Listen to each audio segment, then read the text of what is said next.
All right, Jen, thank you. So what more can we expect on Tuesday night? The man with all the secrets is Treasurer Josh Frydenberg. Interviewing him is political editor Mark Riley.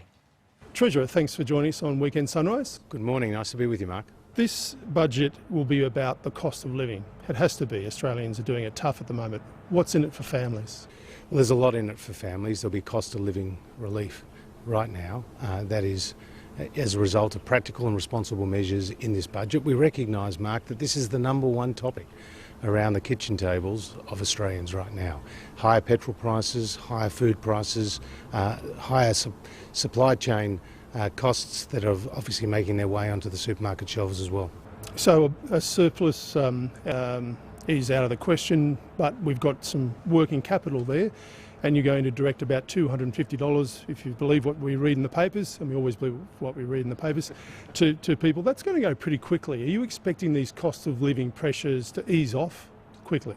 No, I think that the inflation rate will be higher going forward than it is today, and we'll actually upgrade some of our numbers in the budget on Tuesday. This is largely driven by international factors, where we've seen the oil price spike by 50% since the start of this year. We've seen wheat prices up by 40%. We've seen supply chain pressures, and as a result, freight costs are 5 times what they were going into the pandemic. All of that is impacting on the cost of living. So what Mark will be doing is provide cost of living relief now, but we've also been providing tax relief, which has put more money into the pockets of Australians as well. So will pensioners get this bonus? Again, there's been a lot of speculation about who will get the support from us on Tuesday night, but pensioners will of course be supported by our government. Be tough if they missed out on this, wouldn't it? Again, I'm not going to go into the individual measures, but you'll see cost of living relief right now, and of course pensioners will benefit. Okay, inflation's going up, as you said. It's predicted to go to around 5% this year. Wages are nowhere near that. What will you do directly to increase wages? Well, the way you get higher wages is you get a tighter labour market. You get employers competing for workers. And you've got that now. And what we've seen is wages in our latest update be upgraded. So we've actually forecast that wages will be rising, but we also recognise that inflation is higher than expected. That's why we've been providing tax relief with very significant money going into people's pockets. But still, inflation is outstripping wages, so that's a real wage cut for most people. Well, what you'll see is an upgrade and update in our numbers on Tuesday night. Will wages go up? The expectation is that wages will go up, and that is a result of a tighter labour market. But again, you'll see the numbers on Tuesday night. By how much? Again, you'll tune in on Tuesday night, and I'm sure in the subsequent interviews you'll be asking me about those details. It's an interesting dance, this one, isn't it? Fuel excise, there's been lots of talk about cutting the fuel excise, a pause or whatever. What about fuel vouchers? The states have been very successful in giving vouchers to restaurants and to tourism, hotels, accommodations, so forth. They're pretty effective.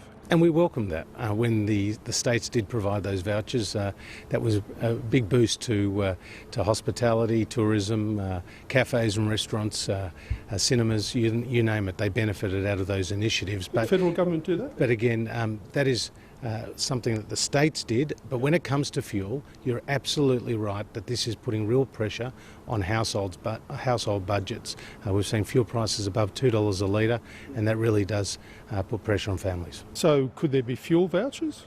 Well, again, I'm not going to go into individual measures other than to underline for you very clearly that we recognise the rising cost of fuel has put real pressure on household budgets. Okay, I get your message. There's a balance though, isn't there, and particularly for you.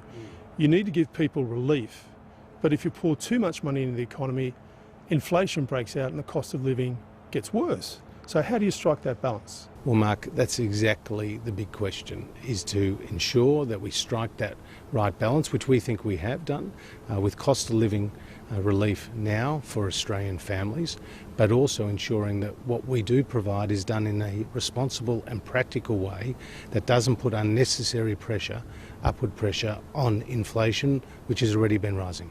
Good news this morning for apprentices, some more money there. Well, we have a great story to tell about apprentices. We now have 220,000 trade apprentices in work. That's the highest since records began back in 1963.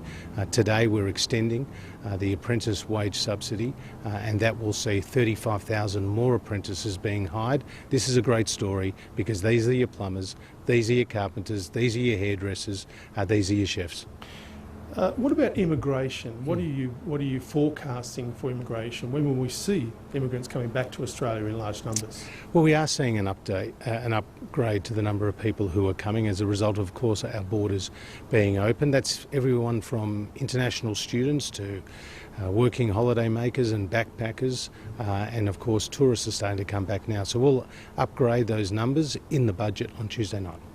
Your last pre-election budget contained bit over $200 million on commuter car parks that were never built, including in your electorate, and on sporting grants that the Auditor General found to be out-and-out rorts.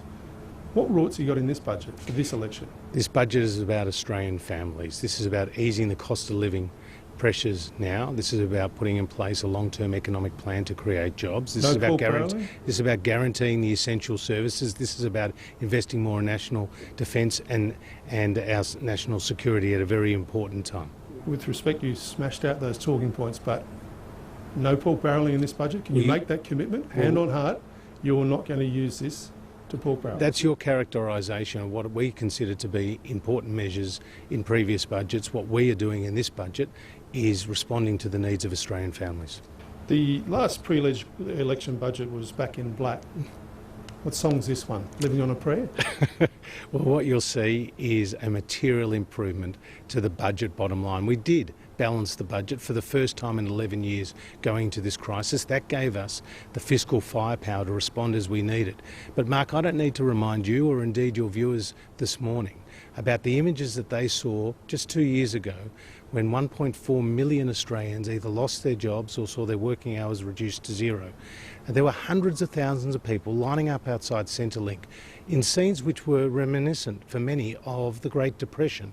There was great fear across the community. Small businesses were closed. People thought they were going to lose their life savings. We responded with programs like JobKeeper, which saved 700,000 jobs, Home Builder, which kept the tradies on the tools and saw 100,000 people get into their home. Tax relief, which put more money into people's pockets. We took some 1,000 decisions, individual decisions right across the economy, which today sees our economic recovery amongst the strongest and fastest in the world. Faster than the United States, faster than the United Kingdom, faster than Canada, Japan, Italy, France and Germany. That's something which 26 million Australians can be proud of. Okay, just quickly. They say that miracles don't, like lightning, don't strike twice. Is this enough for another miracle election victory? Well, the budget in 2019 did shift the dial, and it did bring into stark focus the contrast between the two political parties. Labor with their $387 billion of higher taxes and our commitment to lower taxes and responsible management. This one shift the dial? This budget responds to the here and now, to the needs of Australian families, while also putting in place a long-term economic plan. Our record is there for every Australian to see. An unemployment rate of 4%. Under Labor, it was 5.7%, a material improvement to the budget bottom line, and those essential services being guaranteed. Okay. Treasurer, thanks for your time. My pleasure.